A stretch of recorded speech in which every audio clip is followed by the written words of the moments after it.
Karon mga kaibigan, atong makikita at masisilayan ho natin. Kanina ho ang snacks pa lang yon, no? Snacks pa lang to siya. Karon paniud do na gini siya. Actually, kini siya nga restaurant, isa ni siya sa pinakamahal sa Davao City. Na kung saan ay pumunta ho kami dito sapagkat libre ho ito. At the same time, sponsor ho ito mga kaibigan kasi birthday ng kanyang asawa. At ang may-ari mismo ang nag-sponsor nito sa amin kasi pumunta ho kami.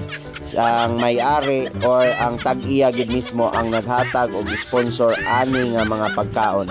Kaya actually kung kita ani or we are here na kita yung magbabayad nito, ang lalaki po ang mababayari natin dito sapagkat ito po ay isang mamahaling restaurant ng Davao City na kung saan ay makaka-experience rin tayo ng ganitong uri ng kainan ho dito sa atin sa Pilipinas, especially here in Davao region, in Davao City mga kaibigan.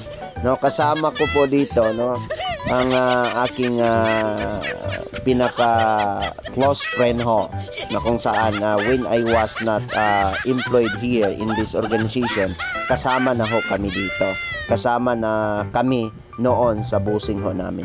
So kaya nito mga kaibigan, we experience here na kung saan ay parang hindi ho mabuti sa atin sapagkat hindi pa ho tayo sanay sa ganitong uri ng kainan at masyadong we are not being or has no enough knowledge for this restaurant na ganyan din pala ang paghawak ng tsilyo, ng kutsara, ng tinidor, no, mga ganun ho ang uri ng mga mga kaibigan. So kailangan pala, no, we need to experience more in the expensive restaurant, especially para hindi ho tayo mamamangha at the same time hindi ho tayo magiging ignorante doon sa mga bagay-bagay na nandyan ho sa loob, because we are exposing into civilization na ho tayo in highly urbanized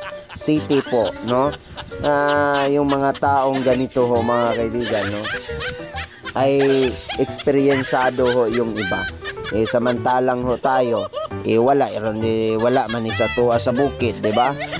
Tuwa sa bukid, udlot sa kamuti, no? Talbos ng kamuti, kangkong, ano pa yon, patulay, magkinamot raman ta sa tuwa. But here, iba ho dito, no? Yung mga expensive na gulay ho nila dito mga kaibigan, mahal, no? Mahal. Mayroon pa sila yung expensive na snacks nila dito, yung tinatawag na canvas.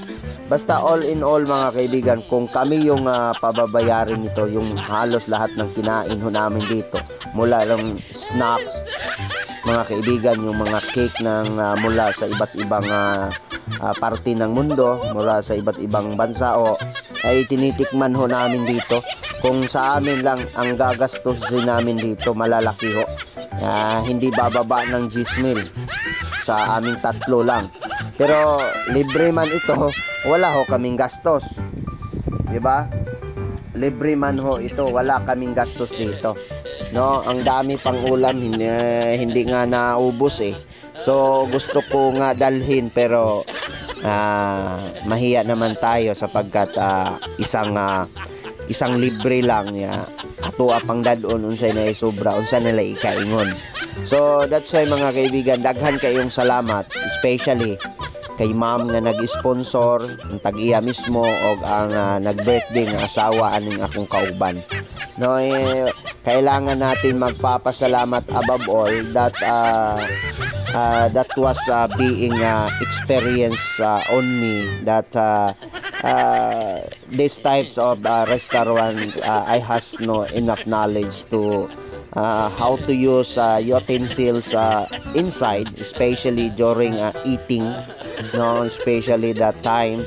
So we need to experience more, especially for those people who are not experiencing like this, especially like me. I came from the mountain of forest, so that's why I don't have enough knowledge to to move and to look into these kinds of restaurant mga kaibigan. It is because wala na nga tayong ganito sa bundok, no, doon sa bahay natin.